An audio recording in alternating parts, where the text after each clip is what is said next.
Chers amis, bonjour et quel bonheur de vous retrouver pour cette nouvelle revue de presse de 7 jours sur Terre en cette semaine du 2 décembre 2025. Cette semaine, beaucoup de dossiers à l'agenda et on a l'opportunité, la chance de revenir sur beaucoup de trucs qu'on a couverts au cours des dernières semaines à revue de presse. Alors, ça nous permettra de fermer la boucle dans certains cas. D'abord, il sera question du Moyen-Orient. On se parlait la semaine dernière de la fameuse normalisation entre Israël et l'Arabie saoudite. On se disait, mais semble-t-il que l'Arabie saoudite a presque déjà obtenu tout ce qu'elle voulait sans même avoir à offrir la normalisation. Et ce que je vous disais, c'est attention, il est très possible que les Saoudiens aient déjà convenu dans les coulisses qu'on avait déjà accepté de normaliser avec Israël, mais qu'on n'était tout simplement pas prêt de l'annoncer publiquement pour une raison ou une autre. Semble-t-il que j'avais grotesquement tort. Alors, on aura l'opportunité d'examiner tout ça tout à l'heure, mais la normalisation avec l'Arabie saoudite, ce serait beaucoup plus loin qu'on le croit. Ensuite, on continue en Israël avec cette histoire de pardon présidentiel pour Benjamin Netanyahou. On se souvient, Trump avait bien sûr demandé explicitement au président israélien Herzog de pardonner Netanyahou pour des accusations. On n'a toujours pas de crime, ce qui est un peu, d'ailleurs, on y reviendra dans un moment, mais ça complexifie la chose. Il est difficile de pardonner quelqu'un dans le système israélien pour un crime qui n'a pas été reconnu. On n'a pas encore d'admission de culpabilité de la part de Netanyahou. Alors, on a un peu d'ambiguïté, mais bref, Netanyahou a demandé son pardon présidentiel et il serait très possible que ça se manifeste au cours des prochaines semaines. Ensuite, Trump, qui en surprend quelques-uns alors qu'il rappelle le Japon à l'ordre sur Taïwan. Une question qui est pourtant normalement l'effet d'un alignement direct entre le Japon et les États-Unis. Cette fois, le Japon a été trop loin et les États-Unis ont décidé de ramener le Japon à l'ordre. Steve Witkoff, qui est dans l'eau chaude actuellement pour avoir supposément conseillé la Russie, conseillé, aiguillé. On y reviendra tout à l'heure sur cette histoire. C'est très curieux et très intéressant. Ensuite, côté du Venezuela, encore une fois, ça c'est un dossier qu'on a suivi de très près au cours des dernières semaines, particulièrement la question, je crois, qu'on a soulevée très souvent ici en revue de presse, la question de la légalité, ou plutôt de l'illégalité des frappes en question. Le problème, bien sûr, qu'on ne respectait pas les procédures d'arraisonnement, les procédures d'abordage en mer pour lesquelles on s'attend normalement. Lorsqu'il est question d'une interception ou même d'interdiction de la drogue, on ne devrait pas tout simplement pulvériser les navires. On a cette fois un premier scandale, pour ne pas dire une première grosse controverse qui touche directement le secrétaire à la Défense, ou plutôt le secrétaire du département de la guerre, Pete Hegseth. On y reviendra dans un moment. Toujours au Venezuela, Trump, qui aurait effectivement, on en parlait la semaine dernière dans la dernière revue de presse, ça se confirme de la bouche de Donald Trump directement. On aurait donné un ultimatum à Maduro avec une possibilité d'exil. On y reviendra tout à l'heure. Parlant du Venezuela, Trump nous dit qu'il ferme l'espace aérien. La semaine dernière, on se disait « Faites attention, il est très possible qu'on assiste à une escalade de la situation au Venezuela, potentiellement des frappes terrestres au cours des prochains jours. » Tout se met en place pour les fameuses frappes terrestres alors que, justement, Trump ferme l'espace aérien. Ensuite, très rapidement, on a un scandale de corruption qui, encore une fois, fait beaucoup de bruit du côté de l'Ukraine. Je dis encore une fois parce que ça fait quand même quelques scandales depuis seulement les dernières semaines, derniers mois. On a eu cette histoire de scandale donc, avec le financement militaire, l'argent qui était envoyé pour le financement des armes qui était récupéré d'une manière ou d'une autre par des proches de Zelensky. Ensuite, on a cette histoire des agences anticorruption que Zelensky a essayé de fermer et finalement, dans les dernières semaines, ce fameux scandale en lien avec l'énergie nucléaire, l'organisation qui gère l'énergie nucléaire en Ukraine qui aurait été utilisée comme un moyen de détourner de l'argent par un certain nombre de proches de Zelensky. Cette fois, c'est le bras droit de Vladimir Zelensky, le président ukrainien, qui se retrouve dans l'eau chaude et qui est forcé, en fait, de sortir carrément de l'état-major ukrainien dans ce qui pourrait effectivement être une controverse majeure, pour ne pas dire un scandale financier important en lien avec l'Ukraine. Finalement, en terminant l'émission, si on a un peu de temps, parce que je ne crois pas que c'est une nouvelle majeure, mais je sais que ça fait beaucoup de bruit en France, alors qu'Emmanuel Macron annonce un nouveau service national volontaire dès l'été prochain, afin de renforcer donc les effectifs de l'armée française. Alors, sans plus tarder, on se déplace du côté d'Israël et du Moyen-Orient, en fait, pour notre premier dossier, alors que on fait un retour sur quelque chose qu'on a couvert la semaine dernière. On s'est parlé longuement, c'est un peu notre grand dossier de la semaine dernière, sur la question de la normalisation entre l'Arabie saoudite et Israël. Alors que je vous mentionnais que, bon, Le prince héritier Mohammed Ben Salman s'était rendu à la Maison-Blanche pour rencontrer Donald Trump, une première depuis l'assassinat scandaleux du journaliste Jamal Khashoggi qui avait été démembré dans une ambassade et puis sorti dans une valise diplomatique. Ça avait fait grand bruit, bien sûr, et ça avait, il faut dire, largement nui aux relations entre les États-Unis et l'Arabie saoudite. À ce moment, bien sûr, on s'entend, il ne faut pas être complètement naïf, les États-Unis avaient beaucoup moins d'intérêt à être proche de l'Arabie saoudite pour une raison qui est très claire, c'est la raison énergétique. L'Arabie saoudite a longtemps été celui qui fournissait, un des pays en fait qui fournissait les États-Unis en matière d'hydrocarbures, de pétrole, de gaz naturel. Cela étant dit, depuis les dernières années, surtout dans cette période, les États-Unis sont devenus des exportateurs d'hydrocarbures, de pétrole, de gaz naturel.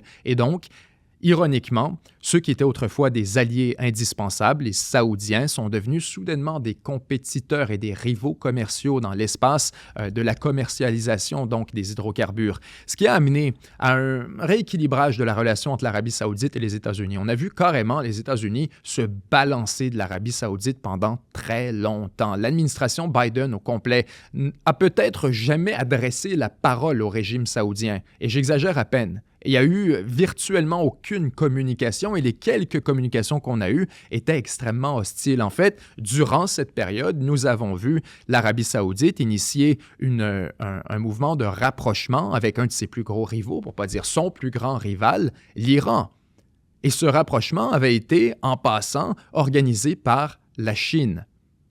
Ce rapprochement était largement un résultat, une conséquence directe de l'éloignement avec les États-Unis. Alors qu'on perdait cet allié américain, l'Arabie saoudite s'est retrouvée un peu stratégiquement à la ramasse. On devait trouver un nouveau point d'ancrage et ce point d'ancrage était devenu la relation avec la Chine et donc conséquemment la normalisation, pour ne pas dire la stabilisation des relations avec l'Iran. Bref, Trump revient au pouvoir et cette fois, l'Arabie saoudite voit une opportunité d'essayer de retourner, si on veut, dans le bastion américain en étant intéressant d'autres manières. Il faut trouver autre chose à offrir aux États-Unis que l'apport en hydrocarbures, puisque aujourd'hui, Washington n'en a plus besoin. Ce qu'on a déterminé comme étant le point clé pour organiser ce rapprochement en Arabie saoudite, c'était la normalisation avec Israël. Et là, en passant, c'est tout à l'honneur du régime saoudien qui a tout compris ce que voulait Washington et à quel point la normalisation avec Israël est un dossier américain plus qu'un dossier israélien. C'est hilarant, mais beaucoup de pays de la région, et c'est vraiment la grande erreur qui était commise jusqu'au début des accords d'Abraham. L'accord d'Abraham aura été, on peut le critiquer d'un million de manières, mais ces accords qui ont été proposés par Donald Trump, implémentés par surtout Jared Kushner durant le premier mandat, ce sont des accords qui ont vraiment renversé le paradigme au Moyen-Orient en renversant l'équation. Longtemps, on s'attendait à ce qu'Israël fournisse une contrepartie. Quand on voulait normaliser avec Israël, on s'attendait à « qu'est-ce que tu vas nous donner ?» On va te donner quelque chose. On s'apprête à te donner des relations diplomatiques normales et productives. Qu'est-ce que tu vas nous offrir en échange? C'était la mauvaise question. Et c'est ce que les accords d'Abraham sont venus renverser. Plutôt que de poser la question « qu'est-ce qu'Israël va faire pour que vous normalisiez les relations avec ?» La vraie question et la bonne était plutôt « qu'est-ce que Washington va faire pour vous convaincre de normaliser avec Israël ?»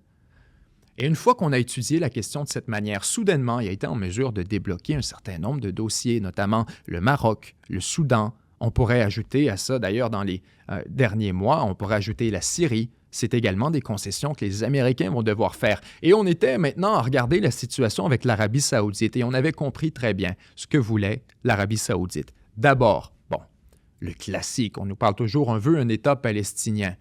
Il s'avère que c'est faux. L'Arabie saoudite ne demande plus d'État palestinien, ça ne fait pas partie de ses exigences pour normaliser avec Israël. Donc ça, c'est un premier point. Il faut actualiser notre lecture de la situation au Moyen-Orient. L'Arabie saoudite n'en a rien à faire de la Palestine, du moins pas dans la configuration actuelle. Ce qu'elle demandait, encore une fois, programme civil nucléaire, des F-35 et une garantie de défense par les États-Unis. La semaine dernière, alors qu'on voyait Mohammed Ben Salman se rendre à la Maison-Blanche, il était prêt à recevoir tout ça en échange, on imaginait, de la normalisation.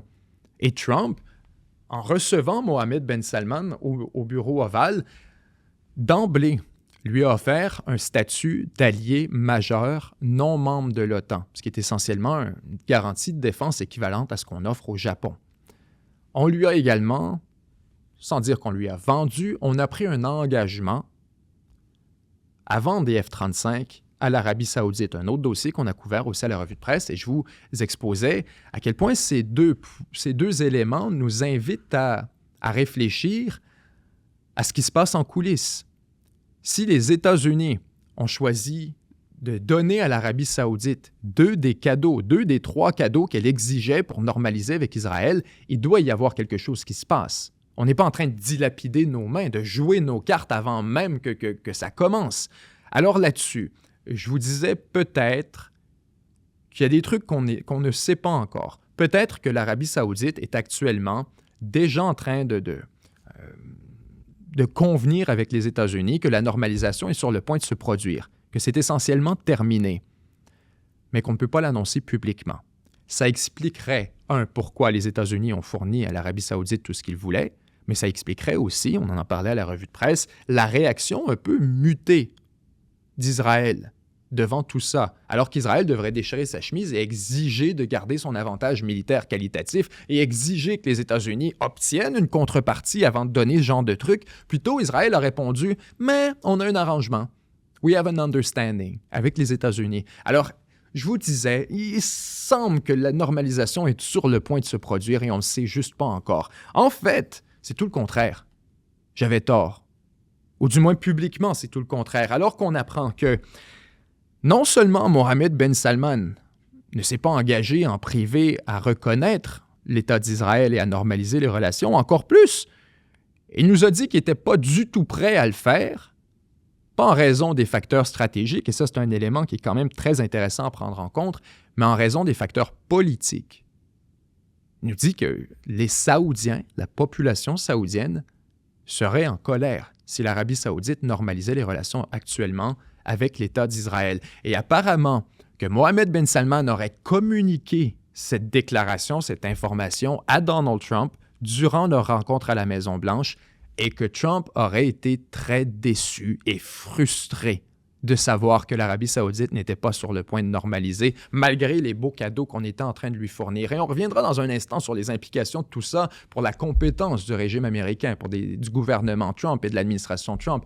Mais manifestement, il semble qu'on s'est fait rouler dans la farine ici.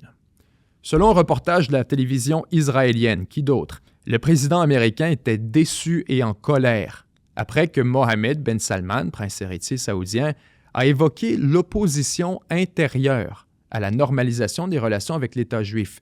Le président Donald Trump s'est dit déçu et en colère après un échange tendu avec le prince héritier Mohammed Ben Salman au sujet de la normalisation des relations avec Israël lors de leur rencontre à la Maison-Blanche, citant 2 hauts responsables américains et une autre source proche du dossier. La chaîne d'information Channel 12 a indiqué que c'est Trump qui a soulevé la question, exhortant le prince héritier à normaliser immédiatement les relations. En réponse, Ben Salman a rétorqué que s'il n'est pas opposé à la normalisation en principe, le fort sentiment anti-israélien en Arabie saoudite suite à la guerre à Gaza ne le permet pas pour le moment. Les mots sont extrêmement importants ici. S'il n'est pas opposé à la normalisation en principe, le sentiment anti-israélien en Arabie saoudite après la guerre à Gaza ne le permet pas pour le moment. Ce qu'on dit par là, et là, il faut comprendre. Là. Netanyahou s'en va en Hongrie et ça fait scandale. Parce que franchement, c'est un criminel de guerre. Vous êtes censé être membre de la Cour pénale internationale. Ils se sont retirés pour recevoir Netanyahou. Ça fait scandale et on reproche à la Hongrie ses relations avec Israël. Imaginez pour un pays comme l'Arabie saoudite. Imaginez un instant. Imaginez l'attitude vis-à-vis d'Israël, par exemple, au Liban. Aux États-Unis, imaginez juste en ce moment aux États-Unis, l'attitude vis-à-vis d'Israël n'est pas fantastique. Le taux de favorabilité à Israël, en fait, est à son plus bas qu'on l'a vu depuis des années. En raison de la guerre à Gaza, particulièrement chez les jeunes, chez les 18 à 35 ans, on observe un effondrement total de l'appui envers Israël, pour ne pas dire une quasi-détestation du gouvernement Israël actuel. Il y a des gens qui ont vraiment une rancune, qui sont vraiment fâchés par ce qu'ils ont vu à Gaza, sont fâchés par ces images auxquelles ils ont assisté, fâchés par ces crimes de guerre qu'on a rapportés, fâchés par l'impunité dans laquelle tout ça se produit. Il y a des gens qui voient ça et qui sont en colère aux États-Unis. Alors imaginons ce sentiment en Arabie Saoudite, au Liban, en Iran, en Irak, en Syrie. On a une proximité avec la cause palestinienne qui est totalement incomparable avec la posture américaine, qui s'en balance complètement et qui sont beaucoup plus directement alignés avec Israël. Alors, si c'est controversé d'avoir des relations avec l'État d'Israël aux États-Unis, imaginez un peu pour un régime comme la famille Saoud, qui dirige un pays comme l'Arabie Saoudite et qui doit sortir de son chemin à la demande d'un pays étranger pour aller normaliser avec l'ennemi sioniste qui écrase les Palestiniens, ce serait une bombe pour le régime saoudien qui, probablement, la déflagration ne lui permettrait pas de survivre. Probablement que ce serait la fin du régime saoudien. Si on décidait demain matin, fuck tout le monde, fuck votre opinion, on normalise parce que quoi? Parce que je voulais de l'argent, je voulais une garantie de sécurité, puis je voulais un programme nucléaire et des cadeaux stratégiques pour la famille Saoud. Il n'y a pas la population saoudienne qui va profiter de quoi que ce soit là-dedans. On ne parle pas d'une entente économique avec les États-Unis, on ne parle pas de libre-échange, on ne parle pas de relations commerciales, on ne parle pas de financement, d'investissement. On parle on va venir vous défendre. On va vous donner des F-35, des avions de chasse. Je vous le dis, qu'il y ait des F-35, ça fait 10 ans que le Canada attend après ces F-35. Ça ne change rien. Je suis un Canadien, dans ma vie, ça ne change rien qu'il y ait des F-18 ou des F-35 à Bagotville, ça ne change strictement rien. C'est la même chose pour les Saoudiens. Alors, la proposition d'amener une normalisation avec l'État d'Israël dans le contexte actuel, ce serait un suicide politique pour la famille Saoud. Et c'est quelque chose d'un peu incroyable en passant, que les Américains poussent autant pour quelque chose comme ça, parce qu'ils le savent. On a affaire à un allié, on s'entend, malgré la relation de plus en plus ambivalente avec l'Arabie Saoudite, malgré X, Y, Z, on a quand même un allié en l'Arabie Saoudite, un partenaire, un collaborateur qui a été très utile dans l'histoire et qui aujourd'hui te regarde et te dit « Ce que tu me demandes de faire, c'est l'équivalent de me couper les jambes. Tu vas avoir une révolution en Arabie Saoudite. » Et que les Américains ne soient pas au courant de ça, qui n'arrivent pas à la même conclusion de leurs propres évaluations, sont au courant de ce qui se passe en Arabie Saoudite. Il ne faut pas croire qu'il n'y a pas de cellule de la CIA, puis qu'il n'y a pas de cellule de renseignement, et qu'on n'est pas au courant de l'attitude de la population. On sait tout ça. Le simple fait que, on n'est peut-être pas au courant, mais qu'on décide de s'abalancer, et qu'il faut que ce soit le prince héritier saoudien qui dise « Guys, donnez-moi une chance. Si vous me forcez à pousser la normalisation à la population actuellement, ma tête est sur un pieu demain. » C'est essentiellement ce que nous disent les Saoudiens. Et les Américains sont déçus et frustrés. Mais c'est votre problème. C'est le problème de Washington, ça, qui a créé la situation actuelle conjointement avec Israël, qui rend une normalisation de la situation entre Israël et l'Arabie Saoudite totalement impossible avant des années.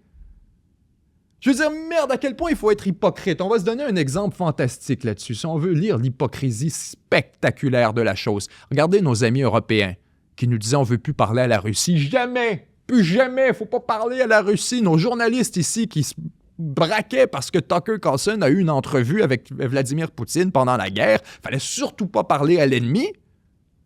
Mais il faudrait que l'Arabie Saoudite normalise avec Israël après 4 secondes après la fin de la guerre, par exemple. Really? Il n'y a pas une hypocrisie énorme ici? Si l'Europe n'est pas prête à normaliser avec la Russie et qu'elle veut la punir pendant... Israël a le droit d'être puni par les pays arabes aussi. Ils ont le droit de le punir autant qu'ils le veulent. Donc là-dessus, la prérogative stratégique de l'Arabie Saoudite de refuser de normaliser avec Israël, c'est plus qu'une prérogative stratégique, c'est une prérogative existentielle. C'est une prérogative de survie.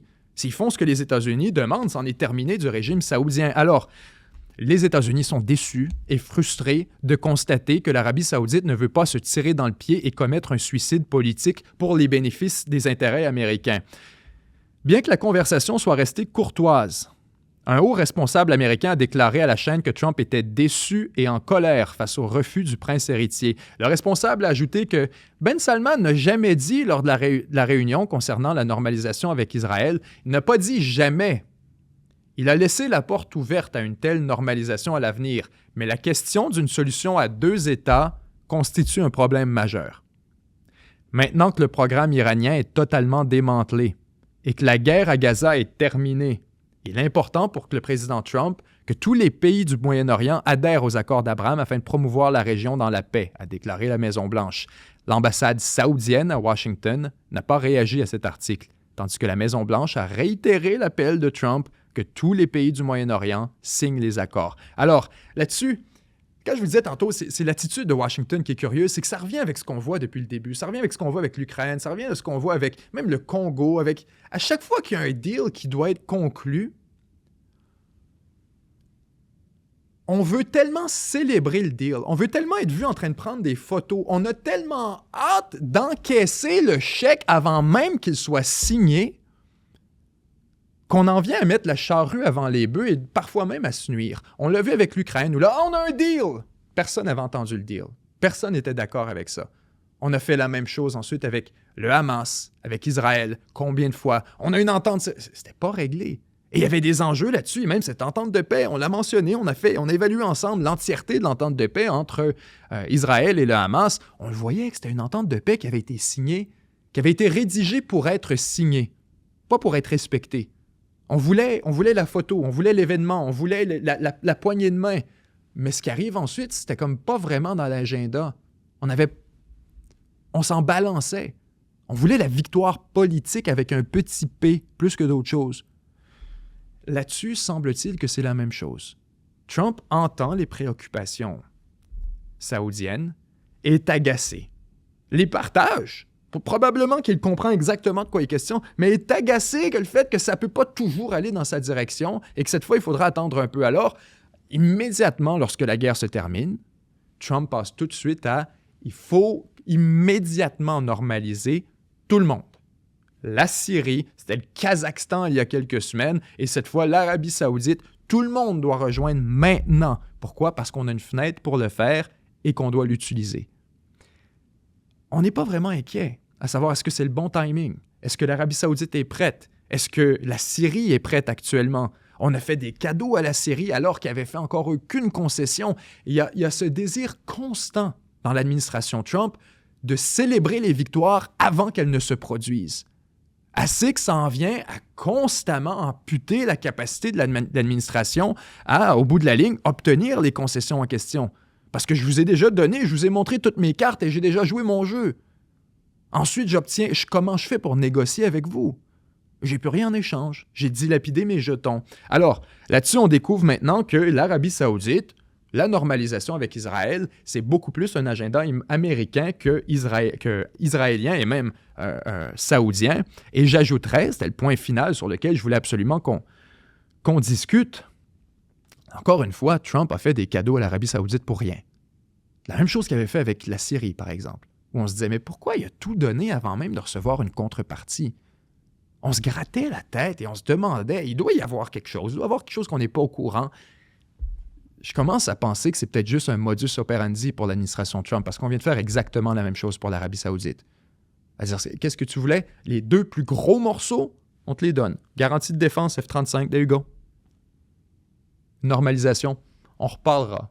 On en discutera éventuellement. Alors, c'est un modus operandi de l'administration Trump d'essayer autant que possible d'extraire des concessions avant de les avoir reçues.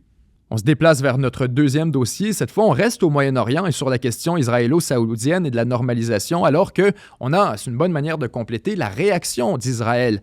On apprend cette fois, donc, l'Arabie saoudite nous dit on n'est vraiment pas pressé de normaliser et si on le fait, il faudrait idéalement qu'il y ait un chemin de tracé vers un État palestinien, une solution à 2 États. Netanyahou, qui toute sa vie se réveille en disant il n'y aura jamais aucun État palestinien, a pris l'opportunité de le répéter.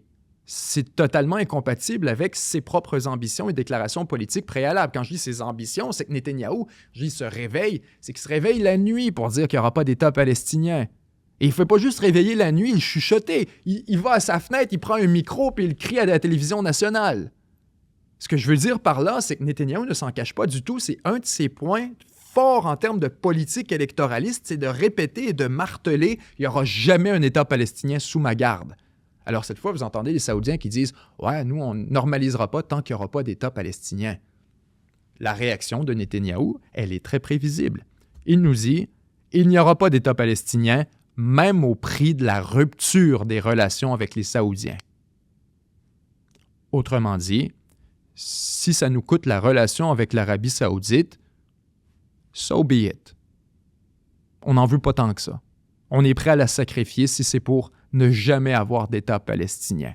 Dans une interview accordée à une chaîne Telegram, le premier ministre a déclaré qu'un accord frontalier avec la Syrie était préférable, mais qu'il restait inflexible sur les exigences de sécurité. Donc encore là-dessus, sur la question syrienne, Israël nous dit « idéalement, on aurait un deal, mais sinon, on est juste confortable avec le statu quo. C'est sûr, Israël occupe la Syrie, bordel. » Ensuite, Israël prévoit de renforcer son industrie d'armement afin de réduire sa dépendance vis-à-vis des États-Unis. Mais surtout, le premier ministre Benjamin Netanyahou a insisté sur le fait qu'il n'y aurait pas d'État palestinien, même au prix d'une normalisation des relations avec l'Arabie saoudite. Il n'y aura pas d'État palestinien, c'est très simple. Il ne sera pas créé, a déclaré le premier ministre.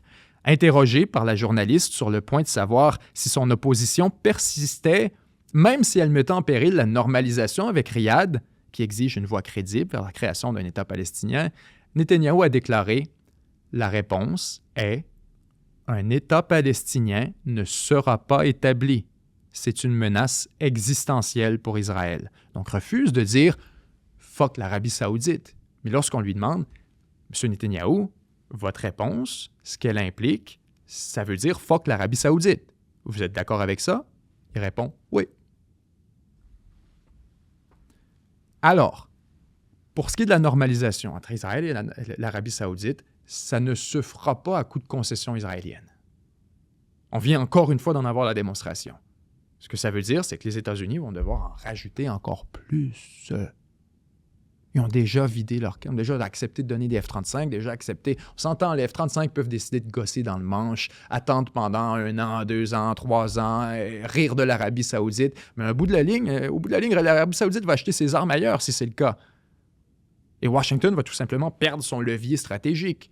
Donc là-dessus, il semble que la normalisation, Israël n'en veut même pas, que c'est un objectif purement américain, que Washington, Trump, personnellement, veut célébrer la paix au Moyen-Orient, veut dire à tout le monde qu'il a réussi les accords d'Abraham et que Israël n'en veut même pas. Tout ça, c'est pour Israël qu'on fait les accords d'Abraham. C'est Trump, c'est les États-Unis qui ouvrent le chéquier et qui font des cadeaux à des pays pour qu'ils normalisent avec Israël. Et Israël est comme, non, on n'en veut même pas.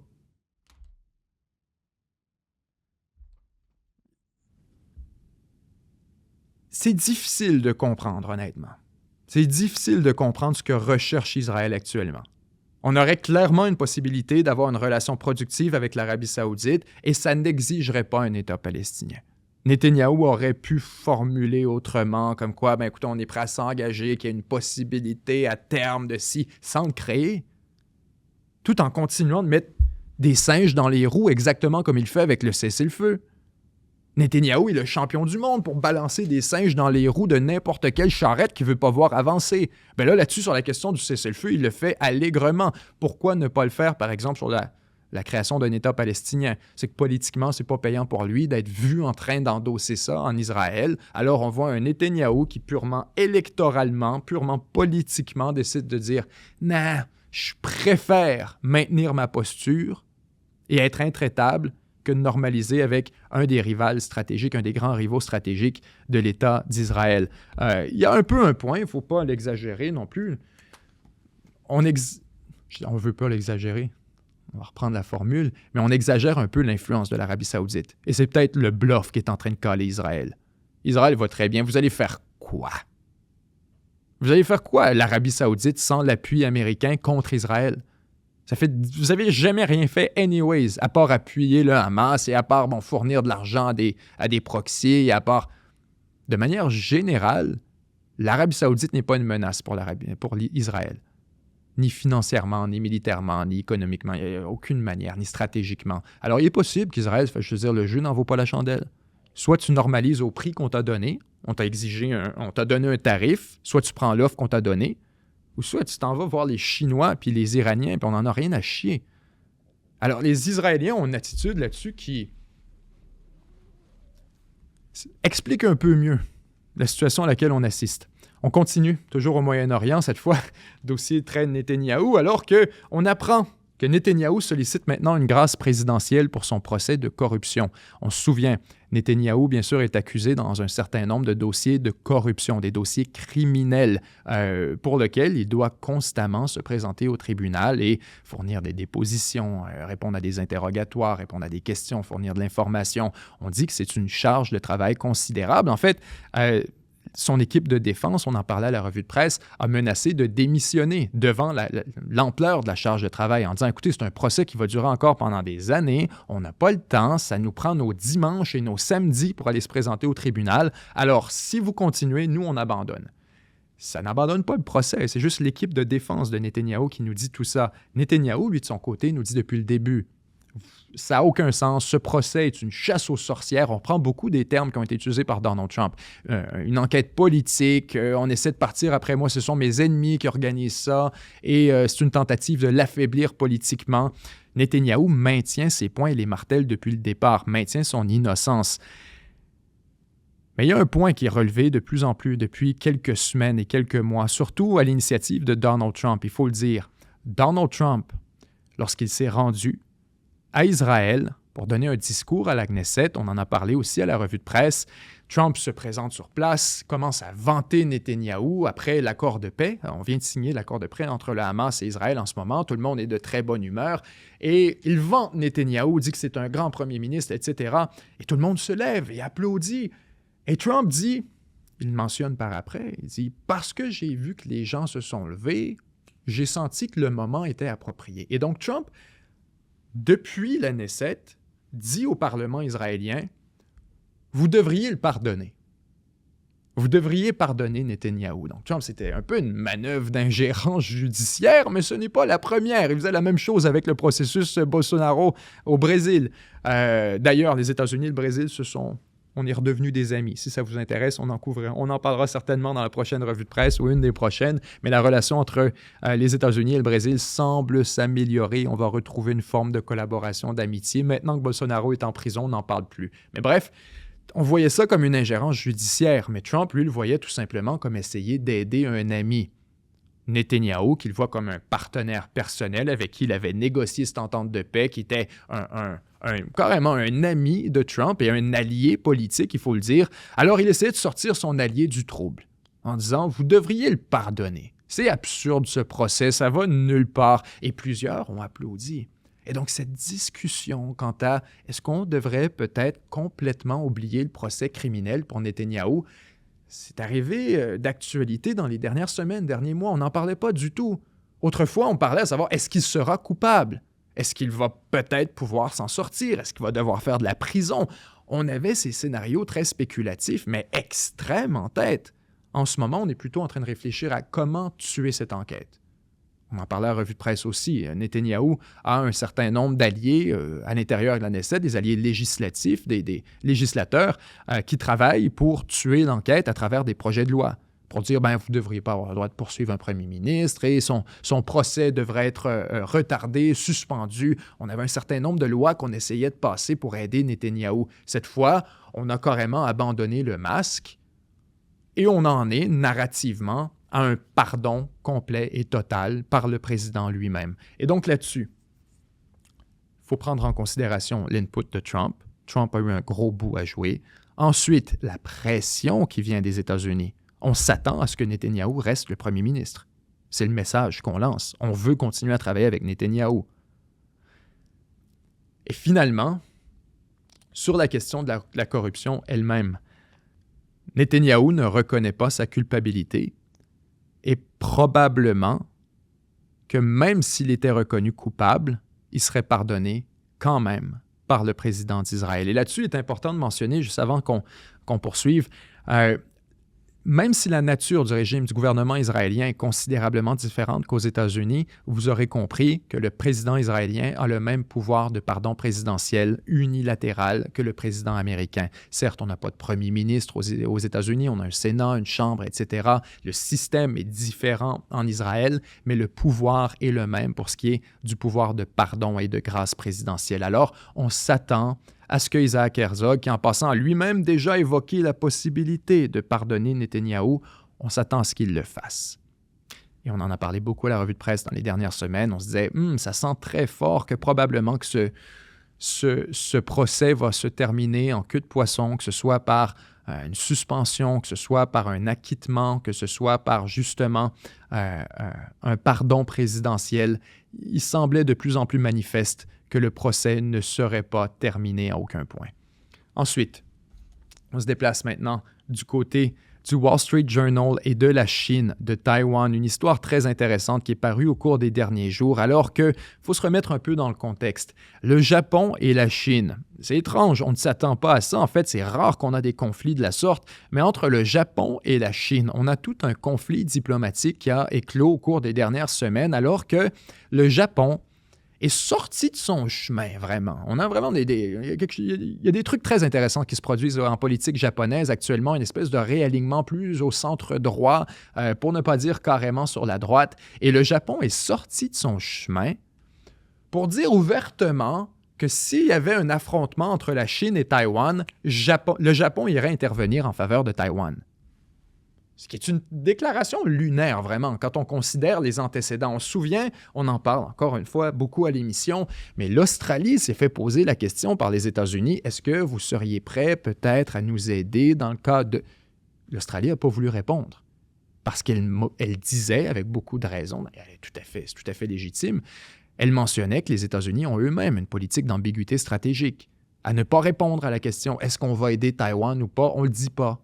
Parce que le dire, ce serait s'engager, ce serait prendre la pénalité en conséquence. On est aussi bien de ne pas le dire et de le faire lorsque ça va se présenter. Comme ça, on a l'élément de surprise. Donc, c'est un peu un secret de polichinelle, mais la politique officielle des États-Unis, c'est celle de l'ambiguïté stratégique. Le Japon, out of the blue, sort publiquement et dit que lui, dans son cas, s'il y avait une pression qui est exercée, il y en a de la pression sur Taïwan actuellement, mais que si jamais on avait une invasion par la Chine, le Japon irait intervenir. C'est tout à fait compatible avec les intérêts japonais, on comprend. Ça fait longtemps que les Japonais détestent les Chinois détestent les Japonais, ça c'est réciproque et mutuel, on n'a pas de problème là-dessus. Là où on a quelque chose de très intéressant, c'est dans les intérêts stratégiques du Japon d'aller défendre Taïwan. Au cas où vous pouvez regarder une carte, Taïwan, c'est pas le Japon. C'est même pas proche du Japon. Une intervention contre Taïwan ne met aucunement le Japon en danger, à moins que vous présumiez que ce soit le début de quelque chose de beaucoup plus grand. À moins que vous présumiez que ce soit un précédent qui pourrait ensuite être utilisé comme levier par la Chine pour aller plus loin. Si, par exemple, on a en tête ce qui s'est passé avec l'Ukraine, on pourrait dire, on a laissé aller la Crimée. Et parce qu'on a laissé aller la Crimée et que la réaction de l'Europe a été essentiellement de se regarder les uns les autres en sifflotant, en espérant que la Russie redonne le territoire par voie diplomatique, on a compris par après que c'était un peu naïf. On a compris que la Crimée a servi de précédent en termes d'annexion de territoire, d'expansion territoriale de la Russie par la force, un précédent qui a servi ensuite à Donetsk et au Donbass. Luhansk-Donbass, pardon. Ces régions qui sont sur le point d'être annexées. Donc, il est possible que le Japon, aujourd'hui, regarde dans la direction de Taïwan et se dise, attendez un peu, s'ils prennent Taïwan et que rien ne se passe, si moi je suis la Chine, ma prochaine étape, c'est clair, c'est que je vais chercher le Japon. Peut-être pas immédiatement, mais à terme. Et surtout, ce que ça indique, c'est qu'il n'y a aucune capacité défensive dans le Pacifique pour empêcher une action offensive de la Chine. Et ça, c'est terrifiant. Pour un pays comme le Japon, bien sûr, qui est exposé directement face à la Chine et quelle est la plus grande menace stratégique au Japon, quand on dit les intérêts supérieurs de la nation japonaise, c'est se défendre contre la Russie et la Chine. On a des relations relativement productives avec la Russie. La Chine, c'est une autre histoire. Alors le Japon, effectivement, est prêt à aller encore plus loin narrativement que les États-Unis, que l'Australie, que quiconque d'autre de présent dans la région sur la question de Taïwan, même plus loin que Taïwan lui-même, parce qu'il a l'impression que ce qui est vrai pour Taïwan est vrai pour le Japon. Que si la Chine peut prendre Taïwan sans aucune contrepartie, sans aucune conséquence, sans aucune réponse militaire, c'est probablement la même chose pour le Japon. Alors on essaie de créer, si on veut, une première... de s'opposer à une tentative d'annexion par la force de Taïwan en espérant que ça servira comme une forme de rempart et de zone tampon qui bloquerait l'avancée chinoise vers le Japon. Alors, après un appel avec le président chinois, Trump a demandé à Tokyo de modérer ses propos envers Taïwan. C'est donc Trump qui appelle le Japon pour leur dire « Hey, calmez-vous, là. On n'a pas besoin de ça actuellement. On est en négociation avec la Chine. Ils n'ont pas très bien pris votre déclaration. Et comme je viens de le mentionner, on n'en a vraiment pas besoin actuellement dans le contexte de négociations commerciales et militaires et stratégiques. On est vraiment dans toute une forme de discussion très large avec la Chine. On ne veut surtout pas l'antagoniser comme ça avec des alliés qui vont faire des déclarations champ gauche. Le dirigeant Xi Jinping était en colère et le président Trump l'écoutait. Quelques jours après que la première ministre japonaise a provoqué l'indignation de la Chine en suggérant qu'une attaque chinoise contre Taïwan pourrait mobiliser une riposte militaire de Tokyo, Xi a passé la moitié d'une conversation téléphonique d'1 heure avec Trump, martelant la revendication historique de la Chine sur l'île démocratique et autonome, ainsi que la responsabilité conjointe de Washington et de Pékin de gérer l'ordre mondial. Alors donc, dans un appel entre Trump et Xi Jinping, on dit que durant environ 1 heure, la moitié a été passée par Xi Jinping, qui était bien vexé de savoir qu'une déclaration de la sorte avait été faite par un allié américain et a répété, premièrement, quelle était la posture chinoise et en quoi ce genre de déclaration était inacceptable, mais encore plus, à quel point il était de la responsabilité partagée des États-Unis et de la Chine d'empêcher qu'une troisième guerre mondiale finisse par se produire.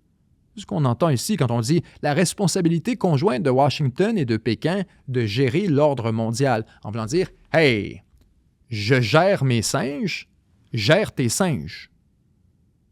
C'est essentiellement le message.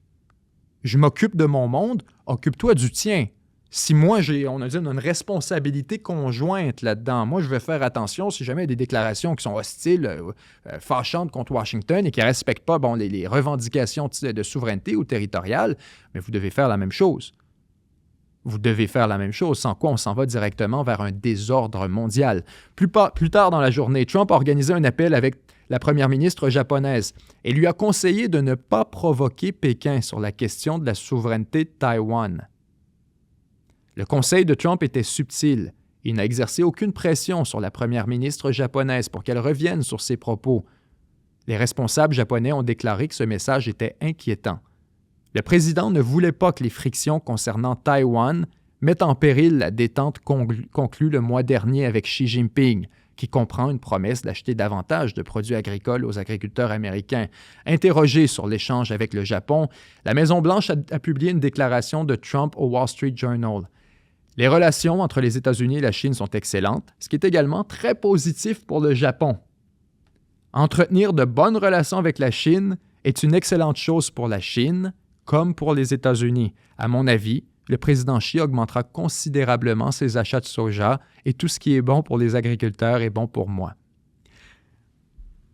Il y a un passage qui est fascinant ici et qui est un message subtil au Japon, mais pas si subtil quand on dit « Les relations entre les États-Unis et la Chine sont excellentes », ce qui est également très positif pour le Japon. C'est tellement profond comme déclaration. C'est dire essentiellement « En ce moment, ça va bien entre les États-Unis et la Chine. Et le plus grand déterminant de la sécurité du Japon, de son intégrité, de son état de défense comme pays, c'est largement la relation entre les États-Unis et la Chine. » On va dire, là, tu me parles, là, tu veux te défendre contre une invasion de Taïwan. Ça n'arrivera pas si on a une bonne relation entre Washington et Beijing et Pékin. Ça n'arrivera pas si tu fermes ta gueule.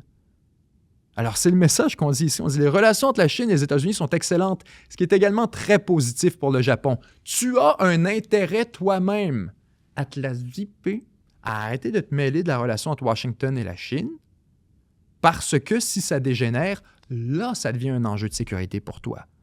Alors, en ce moment, ça va bien, mêle-toi de tes affaires, laisse-nous gérer les nôtres. Et le message, encore plus profondément, fondamentalement, c'est les intérêts stratégiques du Japon sont subordonnés aux intérêts stratégiques des États-Unis. Parce que si les États-Unis sont en conflit avec la Chine, tu l'es aussi. Si les États-Unis sont en bonne relation avec la Chine, tu l'es aussi. Mais l'inverse peut se produire. Si le Japon crée une mauvaise relation avec la Chine pour les États-Unis, c'est problématique pour le Japon aussi. Alors, ce qu'il est en train de dire, c'est comme si tu nous mets dans le merde avec le Japon, avec la Chine, tu n'es pas plus avancé. Et là, il va en avoir une invasion de Taïwan, ou du moins les chances sont considérablement plus hautes. Nous avons signé d'excellents accords commerciaux avec le Japon, la Chine, la Corée du Sud, et le monde est en paix. Espérons que ça continue, dit la Maison-Blanche. Alors, le message ici, comme je vous disais, il est très clair, c'est d'essayer de ramener le Japon dans le giron, dans le bastion et dire « mêle-toi de tes affaires, du moins tant et aussi longtemps qu'on est dans cette conversation commerciale avec la Chine. » Il faut dire que c'est difficile à suivre pour les alliés américains. Hein? Il faut dire que c'est difficile à suivre, qu'il y a 2 mois, on était en chicane avec la Chine. Et là, on était à cogner à la porte de nos alliés, notamment en Australie, à leur demander qu'est-ce qu'ils vont faire. Qu'est-ce qu'ils vont contribuer? Comment ils vont se mobiliser? Est-ce qu'ils s'engagent à aller défendre Taïwan? Et on est fâché contre eux quand ils ne le font pas. Et on se parlait de cette rencontre à la Maison-Blanche où on a encore réitéré tout ça. On recevait le premier ministre australien, Albanese, qui était au bureau ovale, et Trump. On avait une entente de terres rares, on avait une entente pour les sous-marins, on avait plein de trucs comme ça, mais on n'a pas été en mesure de régler la question de Taïwan. Alors quand je vous dis c'est dur à suivre, c'est qu'il y a 2 mois, il fallait sortir contre Taïwan et dire qu'on allait défendre Taïwan et mettre la volée à la Chine. Mais aujourd'hui, il ne faut surtout pas le dire publiquement, il faut garder ça. Et si tu en parles, tu reçois un appel de la Maison-Blanche qui te dit de te taire. Pourquoi? Pas parce que la situation entre Taïwan et la Chine a changé, non, parce que la situation commerciale entre les États-Unis et la Chine a changé. C'est à ce point que les alliés américains sont des putes américaines. C'est aussi clair que ça. Où tu défends juste tes intérêts lorsque ça fait notre affaire, essentiellement. Un autre dossier fascinant qui est passé au cours des derniers jours, et cette fois, je vous le dis, je vais faire l'avocat du diable, parce que je trouve qu'on a été, j'allais dire très dur, pas vrai, on est toujours très dur avec tout le monde, anyways. Je veux dire, on a été très intransigeant, disons, avec la Maison-Blanche là-dessus. Les médias ont fait grand bruit d'une conversation entre Steve Witkoff, envoyé spécial de la Maison-Blanche, sur un certain nombre de questions stratégiques, notamment l'Ukraine et le Moyen-Orient. La Maison-Blanche avait envoyé Steve Witkoff pour négocier avec le Kremlin, avec donc Moscou, la Russie, pour l'entente de paix avec l'Ukraine. Et dans le cadre de ces négociations, Steve Witkoff, l'envoyé américain, est accusé d'avoir conseillé la Russie. Pour résumer, on a eu une conversation qui a été publiée dans les médias, une fuite donc de cette fameuse conversation, et on fait ensemble la lecture de l'article. La Maison-Blanche défend l'envoyé spécial Steve Witkoff suite aux révélations d'une conversation divulguée dans laquelle il aurait déclaré à un responsable russe que faire l'éloge du président Trump faciliterait un appel avec le président russe concernant la guerre en Ukraine. Witkoff a suggéré que Poutine appelle Trump avant la visite à la Maison-Blanche de Zelensky, une conversation qui a donné au Kremlin l'occasion de faire pression contre la livraison de missiles Tomahawk. Ça, c'est fascinant en passant. On savait pour fait qu'il y avait eu une discussion entre Trump et Zelensky sur la question des Tomahawk. On avait réfléchi à tout ça. On sait maintenant, très curieux, et ça devient une tactique, vraiment, c'est une tactique. On comprend. Les leaders à travers le monde sont en train de constater, réaliser graduellement que peu importe qui a parlé à Trump en dernier, a un avantage stratégique énorme. Et donc, vous voyez, les Qataris, je ne sais pas si vous vous souvenez, il y a quelques semaines, les Qataris qui, juste avant la visite de Netanyahou, appellent à la Maison-Blanche. Juste avant, alors que Netanyahou est prévu pour arriver à Washington, on appelle Trump personnellement pour lui répéter à quel point c'est pas normal ce qu'ils ont fait, bombarder le Qatar, à quel point on s'attend à ce qu'il y ait... Et Trump a demandé à Netanyahou de s'excuser. Ça a marché. Cette fois, même tactique encore, alors qu'on apprend que le Kremlin a appelé Trump juste avant la visite de Zelensky pour lui répéter Fais attention, donne-y pas des Tomahawks. Si tu lui donnes les missiles Tomahawk, ça va créer un problème. Parce qu'ils savent très bien qu'autrement, si on ne nullifie pas cet effet, il va jouer contre nous. Alors que Trump va parler avec Zelensky, va se faire dire peu importe, et va embarquer dans peu importe ce qu'il vient de dire. Et oh oui, vous avez raison, l'Ukraine peut reprendre tout son territoire et on va lui donner des armes. Alors, il semble y avoir cette espèce de jeu de coulisses qui est en train de se déployer où les gens communiquent directement avec Trump pour s'assurer d'avoir été les derniers dans son oreille avant peu importe quelle discussion d'ordre stratégique se présente. Et il semble, ici, curieux, qu'on a un facteur pour expliquer pourquoi cette stratégie commence à se déployer à travers la négociation depuis les étrangers. C'est que celui qui est responsable de la négociation au Moyen-Orient et en Ukraine, c'est le même, c'est Steve Witkoff. Et ce même Steve Witkoff, on apprend aujourd'hui, aurait conseillé le Kremlin d'agir exactement comme ça.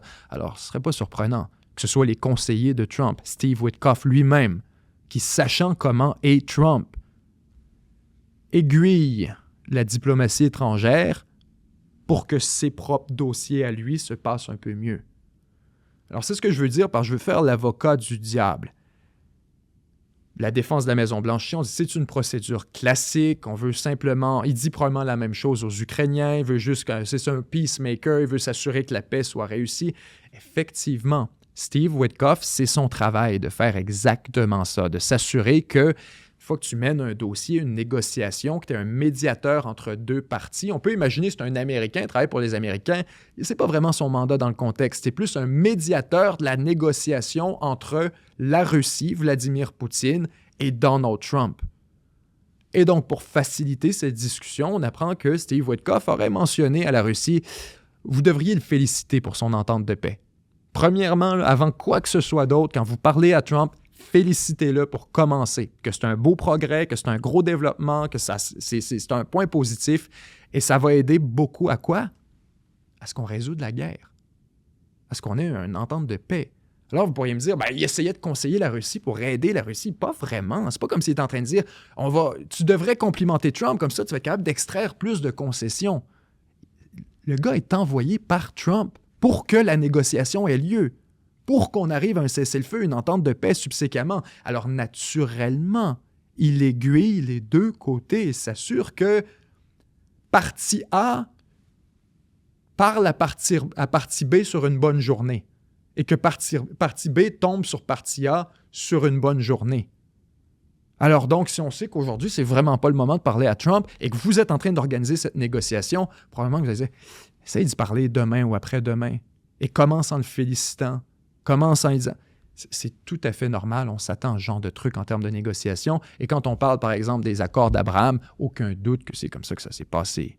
Aucune espèce de doute que c'est exactement comme ça que ça s'est passé. Alors maintenant, là-dessus, je vous dis, il faut faire très attention là, pour ce qui est des pseudo-scandales. On en a amplement des scandales. On en relève ici à chaque semaine. On va en faire un dans 40 secondes. On passe sur un autre scandale qui vaut la peine d'être relevé et dénoncé. Mais celui qu'on a actuellement, je trouve, on a été très dur avec l'administration Trump. Là. On essaie une négociation. Il est normal que les intermédiaires, que les émissaires de l'administration Trump soient vus en train d'aiguiller, de conseiller la partie opposée. Si on a des propositions qui sont irrecevables, qui risquent de fâcher l'autre partie, c'est normal. On dit attention, on va s'assurer pour que la discussion se passe bien. On se déplace vers notre prochain dossier, cette fois au Venezuela, et on passe très rapidement. Je ne veux pas m'éterniser là-dessus, mais c'est encore une fois un suivi sur un dossier qu'on a traité dans les dernières semaines, alors que je vous mentionnais, je martelais en fait l'illégalité de ces frappes dans le contexte où on a des alternatives. Un contexte d'interdiction de la drogue où on essaie de frapper des narcotrafiquants qui sont seuls, qui sont très légèrement armés, qui ne représentent aucune menace pour les forces armées américaines et qu'on a amplement de ressources dans la région, on le sait, pour mener tout simplement un arraisonnement, un abordage dans des conditions qui sont définies très clairement dans le droit international. On se doit d'avoir d'abord un ordre d'identification, savoir positivement à qui on a affaire. Ensuite, si jamais on décide d'intervenir pour intercepter le navire en question, on peut envoyer un de nos propres navires pour l'accoster, pour l'arrêter. Si jamais il n'y a pas de collaboration, écoutez, à ce moment-là, le registre change graduellement, mais on n'est pas supposé commencer avec la frappe aérienne depuis des drones ou depuis des missiles, projectiles quelconques, avec l'intention de tuer tout le monde. On n'est pas censé. Bien sûr, les États-Unis ont élargi le cadre législatif au cours des dernières semaines, derniers mois, en qualifiant notamment le gouvernement vénézuélien de cartel criminel, de cartel de narcotrafiquants, en qualifiant les ressortissants de ce gouvernement et ceux qui sont frappés dans ces navires d'adversaires des États-Unis, au même titre qu'un groupe terroriste. On les a qualifiés exactement de groupes terroristes actifs. Et donc, on a l'autorisation pour les frapper. C'est pas la question. Moi, je vous parle de la moralité. Et on a assisté à une scène absolument dégueulasse au cours des derniers jours. Je vous résume le contexte. Un navire, encore une fois, se déplace à partir d'une côte. On l'identifie, les Américains l'identifient comme étant un navire de narcotrafiquants et on décide de lancer une première frappe. Une fois la poussière retombée, figurativement, on constate qu'il y a encore 2 hommes de vivants, à la grande surprise de tout le monde, qui s'accrochent au navire. Et le secrétaire de la guerre, j'allais dire secrétaire de la défense, on comprend aujourd'hui pourquoi on a changé son titre, le secrétaire de la guerre, Pete Hegseth, aurait ajouté un ordre explicite disant « Kill them all », tuez-les tous. C'est une histoire qui nous provient du Washington Post en exclusivité, alors que 2 hommes s'approchaient à un navire en flammes et en perdition, cible de l'équipe SEAL Team 6. Le commandant des opérations spéciales a suivi l'ordre du secrétaire à la défense de ne laisser aucun survivant. Plus les avions de surveillance américains suivaient le bateau, plus les analystes postés dans les centres de commandement étaient convaincus que les 11 personnes à bord transportaient de la drogue. D'après 2 personnes directement informées de l'opération, le secrétaire de la Défense, Pete Hegseth, a donné un ordre oral. L'ordre était de tous les tuer.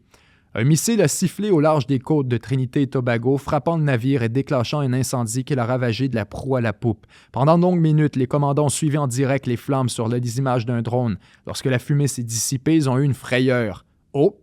2 survivants étaient agrippés à l'épave fumante. Le commandant des forces armées supervisant l'attaque du 2 septembre, première offensive de l'administration Trump contre les trafiquants de drogue présumés dans l'hémisphère occidental, a ordonné une seconde frappe, conformément aux instructions de Hegseth. Selon 2 sources proches du dossier, les 2 hommes ont été tués sur le coup. L'ordre donné par Hegseth, jusqu'alors inconnu, donne une nouvelle dimension à la campagne contre les trafiquants de drogue présumés. Certains responsables américains, actuels et anciens, ainsi que des experts en droit de la guerre, affirment que cette campagne meurtrière du Pentagone est illégale et pourrait exposer les principaux responsables à des poursuites judiciaires. Les trafiquants présumés ne représentent aucune menace imminente d'attaque contre les États-Unis et ne sont pas, contrairement à ce qu'a tenté de faire croire l'administration Trump, engagés dans un conflit armé avec les États-Unis. En l'absence de guerre légitime entre les 2 camps, tuer un des hommes à bord équivaut à un meurtre.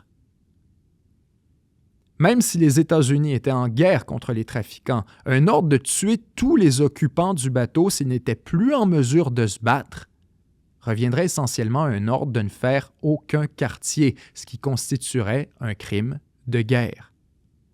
Crime de guerre auquel on vient tout juste d'assister en passant dans la bande de Gaza, il y a quelques jours, alors qu'on a vu 2 hommes se rendre, 2 Palestiniens désarmés, se rendre les mains en l'air et être abattus à bout portant par les forces de défense israéliennes.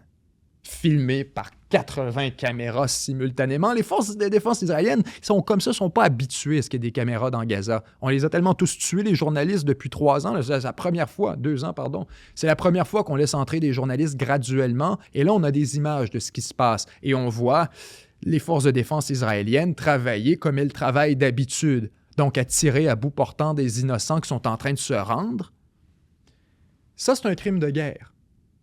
Mais de tuer des combattants en train de se rendre, qui ne sont plus en état de combattre, ça, c'est pas un crime de guerre. C'est tout à fait un crime de guerre. Non seulement c'est un crime de guerre, c'est un crime au sens de comment les prisonniers doivent être traités, au sens de la Convention de Genève. C'est un crime au sens de la Convention de Montreux sur la navigation, les lois maritimes. C'est un crime de toutes les manières qu'on peut l'imaginer. Et savez-vous quoi, ce qui est pathétique là-dedans, ce qui est minable, ce qui est méprisable, ce qui est mécréant, ce qui mérite d'être craché dessus, c'est probablement pour ça que les États-Unis ont décidé de le faire. Parce qu'ils ne pouvaient pas avoir de survivants. Parce que ça aurait été beaucoup trop de problèmes. Quelqu'un de mort ne parle pas. Quelqu'un de vivant qui a réussi à se rendre à la côte, à témoigner, à parler à des journalistes, à expliquer son épisode, à comment ça s'est passé. Les Américains ne veulent pas ça, savent très bien qu'ils sont engagés dans quelque chose qui relève, disons, de l'extrême limite en matière de légalité. Moi, je vous le dis, c'est résolument illégal. Et donc, on décide de laisser personne vivant là-dedans. Il ne faudrait surtout pas que ça se parle. Et maintenant, c'est justement tellement cet ordre était méprisable et dégueulasse, même pour des membres des forces armées américaines dans les équipes spéciales comme SEAL Team 6, que ça coule dans les médias. Parce que les gens qui ont reçu cet ordre et qui étaient impliqués dans cette opération n'étaient pas à l'aise avec ce qui vient de se passer. C'est pas pour ça qu'ils sont engagés dans les forces armées américaines. C'était pour défendre les États-Unis, pas pour aller assassiner des gens qui sont manifestement plus en état de se battre. Alors, sur la légalité de la chose, pourquoi je voulais en parler, c'est qu'on s'en est parlé, c'est la revue de presse. Et qu'est-ce que je vous disais? Ça s'en vient. Ça s'en vient. They're gonna fuck up. Quelque chose va venir à la surface. On va apprendre un épisode exactement comme ça. Quelqu'un va survivre. Quelqu'un qui n'était pas censé mourir va mourir. On va se rendre compte qu'il y avait des pêcheurs qui vont avoir été... C'était inévitable. Tu respectes rien, tu n'écoutes rien, tu respectes aucune convention, tu checkes rien. Là, on vient de constater, c'est pas au départ qu'on était au courant des qui des 11. On les suit par drone, puis plus ça va, plus on est sûr qu'ils transportent de la drogue. Si le niveau de certitude est en bas de 97 %, il n'y a personne qui devrait mourir, il me semble. Il me semble. Alors, Pete Hegseth est aujourd'hui sous enquête pour cet ordre. Et Trump, qui normalement devrait sortir baveux et nous dire « C'est des trafiquants de drogue, on en tuera 2 de plus la prochaine fois, il y avait juste à pas être là, arrêtez de faire vos momounes. » Puis c'est ça que normalement nous répondrait Donald Trump. Non. Trump se fait poser la question aujourd'hui dans Air Force One et répond « Ah, il m'a dit qu'il n'avait pas dit ça. » On nie que Hegseth aurait fait la déclaration en tant que telle. Il n'a jamais donné l'ordre. Aurais-tu honte? Aurais-tu honte de ton secrétaire à la guerre? Celui qu'on dénonce comme étant un cheerleader puis le plus amateur de toute l'administration américaine. Revenez dans les revues de presse, on en parlait il y a à peu près 1 mois et demi, on disait c'est le plus clown de la gang. Pourquoi? À cause de ses déclarations sur l'Iran. Vous revenez sur quand on avait bombardé l'Iran, les Américains ont bombardé l'Iran, on voulait savoir l'état des dommages, et du côté de la Maison-Blanche, on martelait que c'était détruit, il n'y avait plus rien, c'était fini. Et Pete Hegseth disait exactement la même chose avant même d'avoir eu le retour de la part du Battle Assessment, de savoir quel était l'état des dommages. La poussière était encore en l'air, que Hegseth nous disait que c'était une frappe réussie et 100%, et merci, Monsieur le Président. Et ce gars est un clown, c'est évident, il manifeste depuis le début. Est-ce qu'on se surprend qu'il fait des clowneries? C'est surprenant qu'un clown fasse des clowneries? Alors, tout ça était prévisible et c'est en train de se produire maintenant. Le Venezuela est devenu essentiellement un champ de pratique pour les forces armées américaines. Never mind le droit international. Et ensuite, pour revenir là-dessus, on fait quoi quand des forces armées israéliennes décident de buter 2 innocents pour aucune raison, à bout portant? On fait quoi quand la police du monde fait exactement la même chose?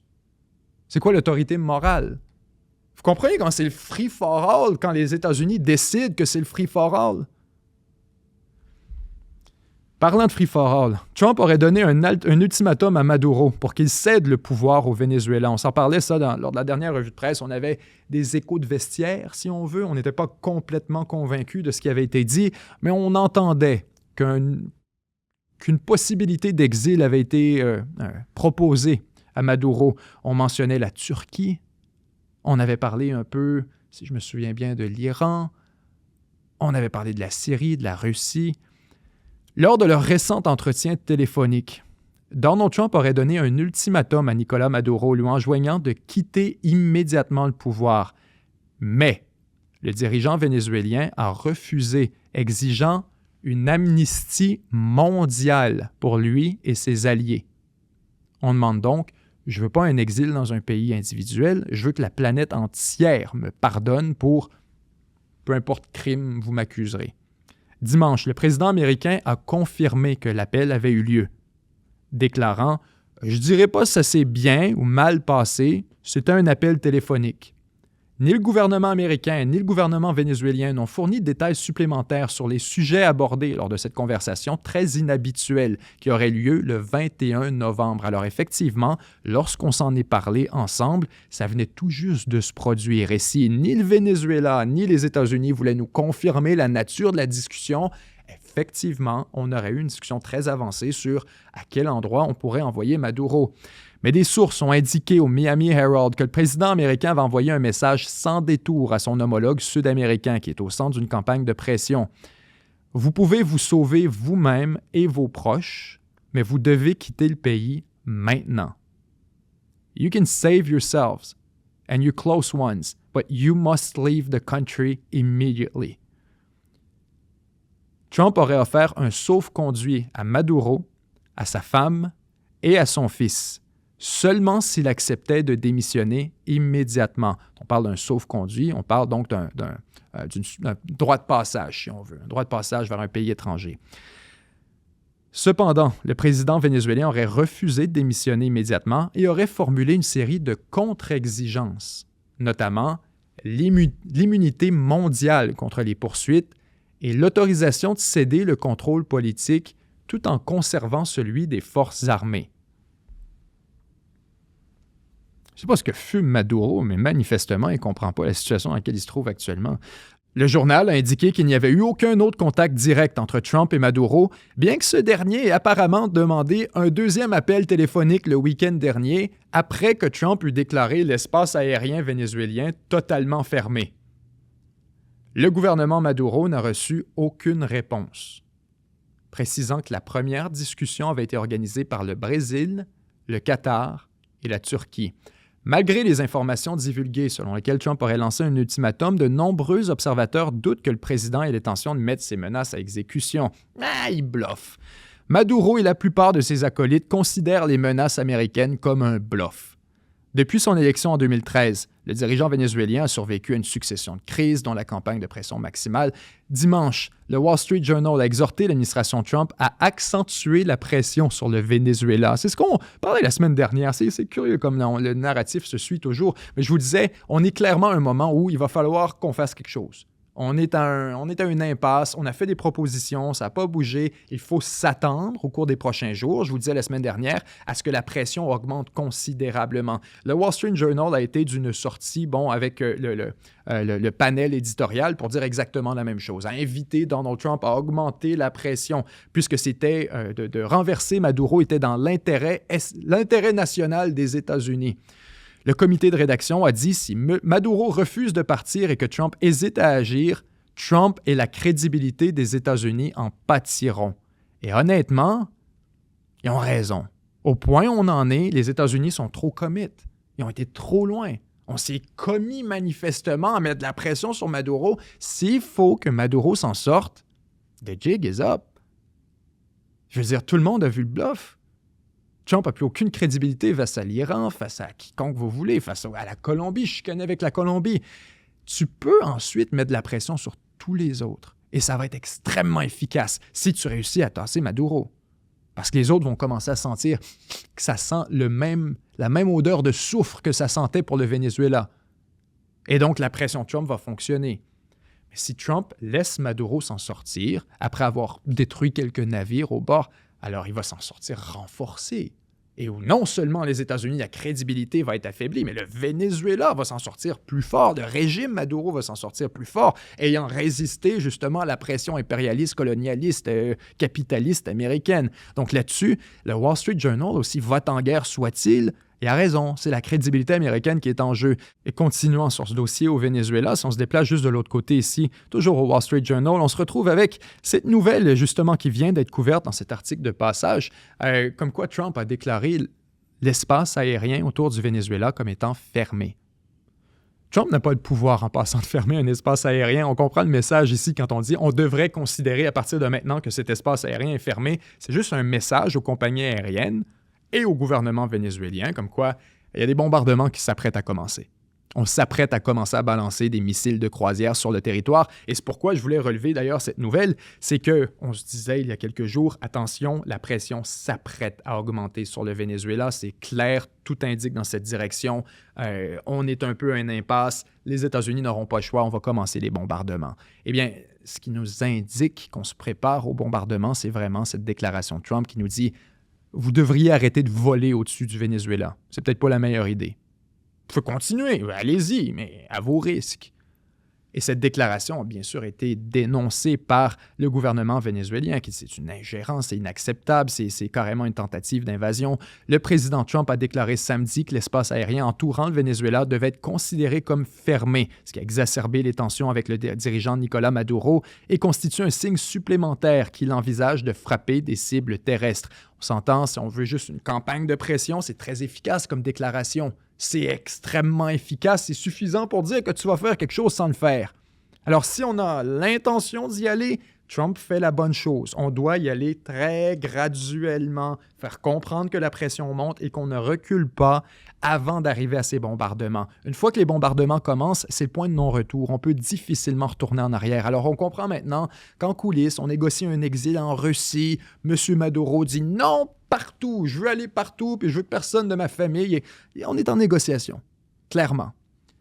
En augmentant légèrement la pression et en refusant l'appel qui est venu en conséquence, c'est pour ça qu'on parle de la nouvelle actuelle, c'est qu'on a appris dans l'article précédent que, bon, négociation, Maduro fait des demandes, Trump dit « fuck you », déclare publiquement ensuite « attention, vous devriez arrêter de voler autour de ce pays ».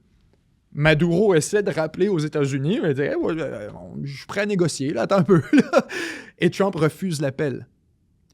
Alors, on s'attend à ce qu'il y ait des bombardements au Venezuela au cours des prochains jours, ou du moins cette campagne de pression se continue graduellement, et on a maintenant la connaissance pour fait qu'on a un ultimatum qui a été donné à Maduro au cours des derniers jours pour un exil vers la Russie spécifiquement. En passant, c'est aussi ajouté, détaillé dans tout ça. On se déplace de l'autre côté, cette fois, un scandale qui fait rage en Ukraine et je veux absolument qu'on prenne la chance d'en parler parce que je ne vais pas m'attarder trop longtemps sur le scandale lui-même, vous aurez l'opportunité de lire là-dessus, mais vous allez comprendre pourquoi je veux en parler dans un moment. Le bras droit de Zelensky. Beaucoup de corruption en Ukraine, on le sait, surtout depuis le début de la guerre, alors que beaucoup d'argent arrive d'un peu partout et que la comptabilité fait défaut dans certains cas. C'est normal, on s'entend. On a vu ici la même chose au Canada lorsqu'on distribuait des chèques pendant la pandémie. Beaucoup d'argent a été perdu, dilapidé, tout simplement parce qu'on voulait agir rapidement et on se disait on regardera plus tard. Ça s'est passé un peu de la même manière en Ukraine. Beaucoup d'argent est arrivé, on a dépensé en se disant il y avait des trucs qui n'arrivaient pas exactement, il y avait peut-être effectivement des petits problèmes de corruption à gauche, à droite, mais on a décidé en Ukraine, en Europe, aux États-Unis, dans la presse internationale, de se boucher le nez et de regarder ailleurs. On a l'histoire ici d'Andrei Yermak, qui est le bras droit de Zelensky et qui vient d'être limogé dans un scandale de corruption qu'on dit un véritable séisme politique pour l'Ukraine. Ce qu'il faut comprendre, c'est qu'Yermak était beaucoup plus que le bras droit de l'Ukraine, c'était essentiellement le handler de Zelensky, si on peut dire les choses ainsi. Le limogeage de ce haut conseiller va alimenter les appels de l'opposition à ce que le président Zelensky forme un gouvernement d'union nationale à Kiev. Le départ d'Andrei Yermak de son poste de tout-puissant chef de cabinet constitue un bouleversement majeur pour l'Ukraine qui ouvre la voie à une lutte acharnée sur la manière dont le pays est gouverné. Surnommé le cardinal vert pour avoir porté les tenues militaires popularisées par son patron, Yermak, un avocat et producteur de films de série B autrefois peu connu, a acquis une immense influence en tant que principal conseiller de Zelensky et était considéré par beaucoup comme un véritable coprésident.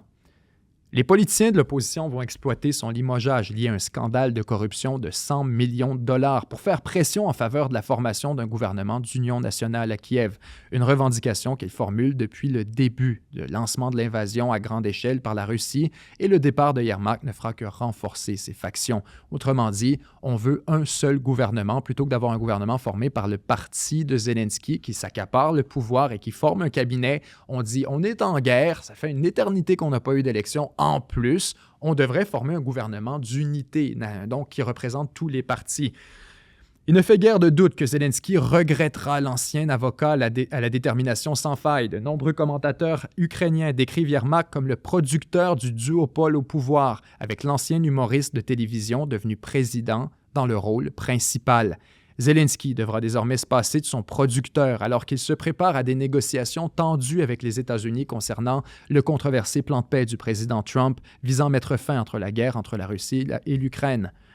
Cela dit, la mort de Yermak ne sera pas regrettée par un grand nombre de personnes. Son accaparement du pouvoir avait suscité des critiques et une frustration croissante tant en Ukraine que chez les alliés occidentaux. Sans grande surprise, les politiciens de l'opposition et les anciens responsables qui s'étaient opposés à Yermak ont salué la nouvelle de son départ, déclarant espérer que ça marquerait un changement majeur dans la façon dont Zelensky gouverne et une rupture avec son style de gouvernement très autoritaire. Il faut se mettre dans le contexte. Yermak était littéralement le producteur de Zelensky de son ère de la télévision. Alors ça, il faut le comprendre. Zelensky, c'est un acteur qui était d'abord un acteur comique dans une série où il incarnait le président à la télévision. Et le producteur de cette émission était Yermak.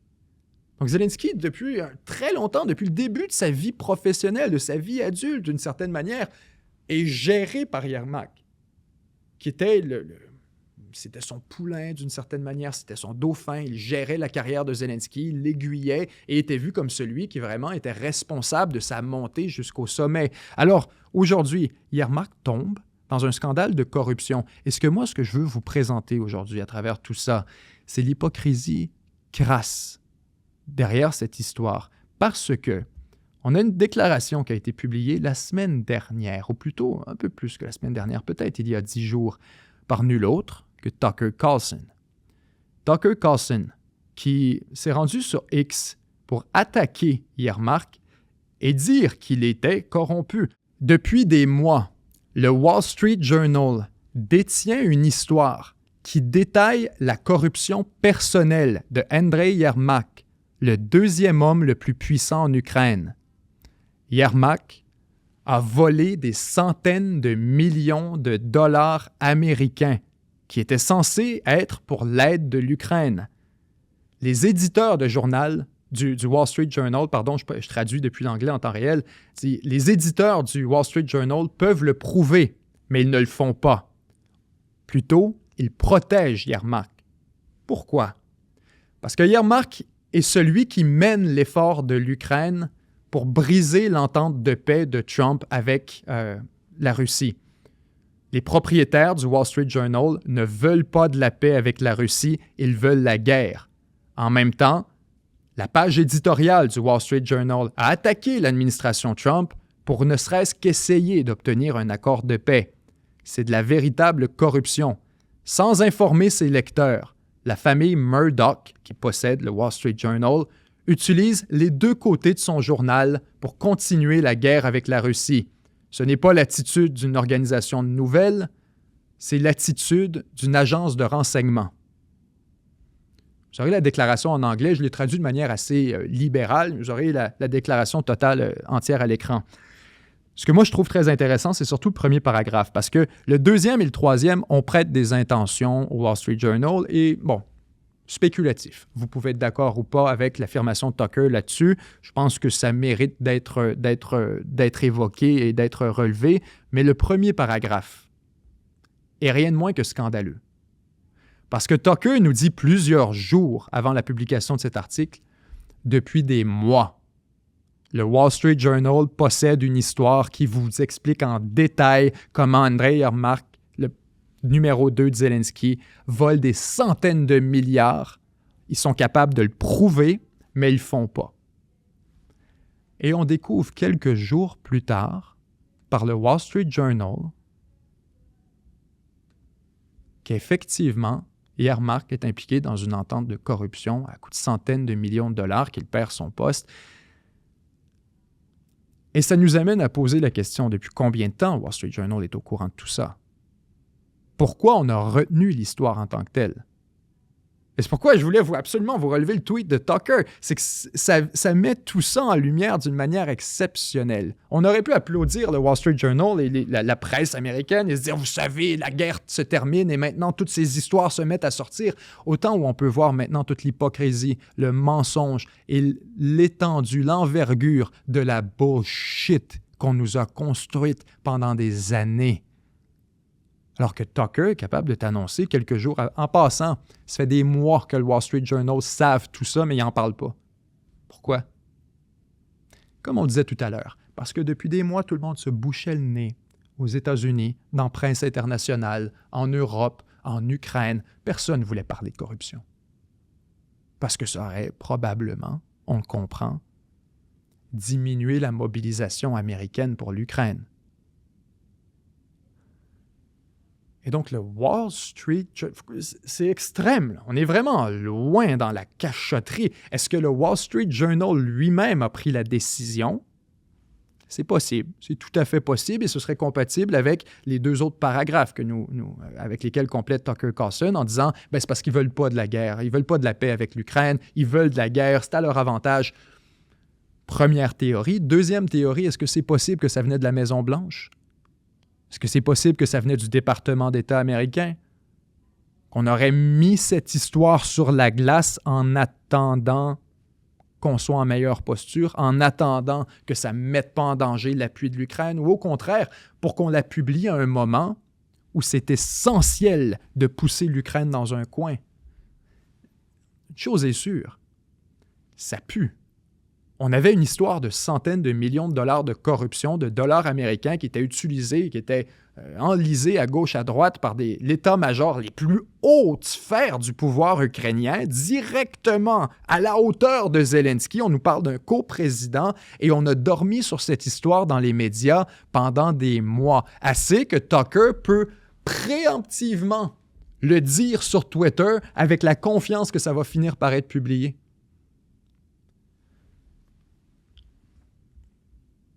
Alors, j'en ai aucun doute qu'on va avoir beaucoup d'autres histoires de la sorte sur l'étendue, l'envergure de la corruption en Ukraine. Encore une fois, est-ce que c'est parce que l'Ukraine est plus corrompue que la Russie ou que la Serbie l'aurait été ou que la France l'aurait été? Je maintiens que dans tous les scénarios, vous faites tomber une montagne d'argent et il y a des gens qui vont se mettre la main dans le pot. C'est inévitable. Cela étant dit, il demeure qu'on constate aujourd'hui que cette question de la corruption sur laquelle on a délibérément choisi de s'aveugler est aujourd'hui absolument impossible à ignorer. Alors, aucun doute qu'il y aura une enquête en passant très approfondie sur Yermak, maintenant qu'il n'est plus au gouvernement. Aucun doute que Zelensky va probablement être impliqué également à mesure où Yermak va se retourner contre son ancien patron. Bref, on se retrouve avec une situation très intéressante en Ukraine à mesure où, à travers tout ça, on négocie en même temps l'entente de paix. Merci à tous d'avoir été là pour cette revue de presse de 7 jours sur Terre. On se retrouve la semaine prochaine, même heure, même endroit. C'était Benjamin Tremblay qui vous dit au revoir. Je vous aime, semez l'amour, partagez l'espoir. Bye bye.